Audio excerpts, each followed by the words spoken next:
اور جو میری سنت سے انکار کرے وہ ہم میں سے نہیں۔ آپ غور تو کریں، نکاح نہ کرنے والوں کے تعلق سے ہمارے آقا یہاں تک ارشاد فرما رہے ہیں کہ وہ ہم میں سے نہیں۔ ارے ہم میں سے نہیں، ہمارے آقا تو اپنے امتیوں سے اتنی محبت کرتے ہیں کہ جب دنیا میں پیدا ہو تو رب حبلی امتی کہتے ہوئے دنیا میں تشریف لاتے ہیں۔ ظاہری حیات کے ساتھ وجود بڑھتا جاتا ہے، امتی امتی کرتے ہیں، یہاں تک کہ راتوں کو جاگ جاگ کر یہاں پر لوگ سبحان ربی العظیم پڑھتے ہیں، وہاں حضور علیہ السلام رب حبلی امتی، رب سلم امتی کی صدائیں بلند کرتے ہیں۔ جہاں پر راتوں کو لوگ نرم نرم گدوں پہ لیٹ کر رات کو نیند آرام سے گزارتے ہیں، وہاں حضور علیہ السلام اپنے بستر مبارک کو چھوڑ کر کسی کونے میں جا کر، کبھی غاروں میں جا کر، کہیں پہاڑیوں میں جا کر اس امت مرحومہ کے حق میں دعائیں خیر کرتے ہوئے نظر آتے ہیں۔ رات رات بھر جاگ کر کہیں قیام کیا جا رہا ہے، کہیں رکوع کیا جا رہا ہے، کہیں سجود کیا جا رہا ہے، یہاں تک کہ راتوں کو جاگ جاگ کر کھڑے کھڑے قیام میں حضور علیہ الصلوۃ والتسلیم کے پاؤں مبارک میں سوزن آ جاتی ہے۔ ایک مرتبہ حضور علیہ السلام بیٹھ کر نماز پڑھنے لگے اور کمزوری کے آثار نظر آنے لگے۔ حضرت عائشہ صدیقہ رضی اللہ تعالی عنہا نے عرض کی، یا رسول اللہ آج بیٹھ کر نماز پڑھ رہے ہیں؟ حضور علیہ السلام نے ارشاد فرمایا، اے عائشہ میری امت کے غم نے مجھے بوڑھا کر دیا۔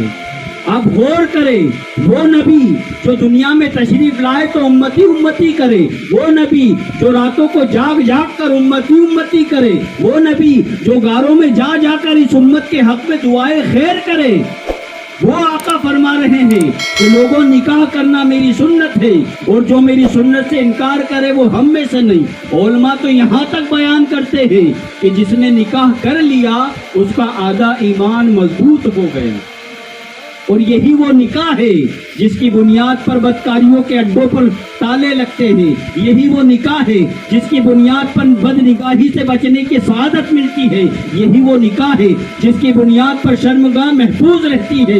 اس عظیم الشان نکاح جیسی سنت کو آج مسلمانوں نے ہزاروں گناہوں میں گھیر لیا ہے۔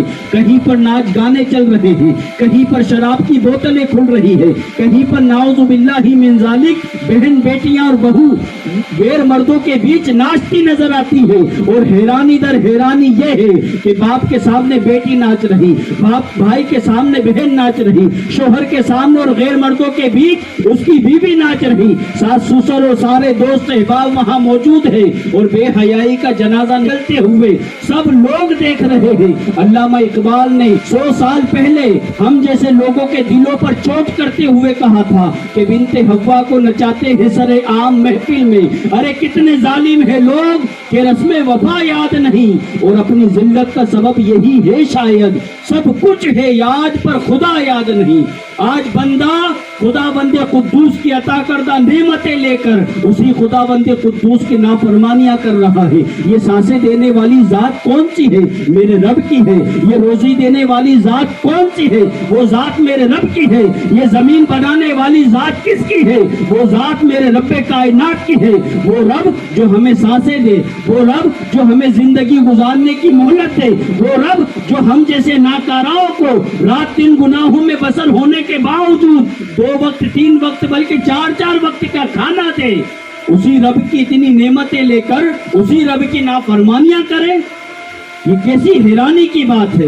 ارے ہونا تو یہ چاہیے کہ جس رب کائنات نے بن مانگے ہزاروں کروڑ نعمتوں کا ہمیں مالک بنایا، اس خدا بند قدوس کی بارگاہ میں سجدہ کیا جائے، اے مولا تیرا شکر ہے تو ہم تو کسی قابل نہ تھے، تو نے ہمیں اس قابل بنایا۔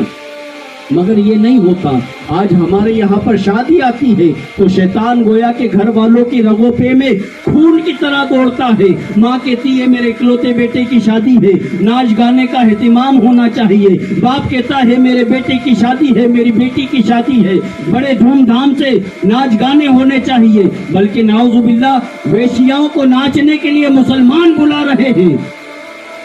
یہ مسلمانوں کے کام ہے۔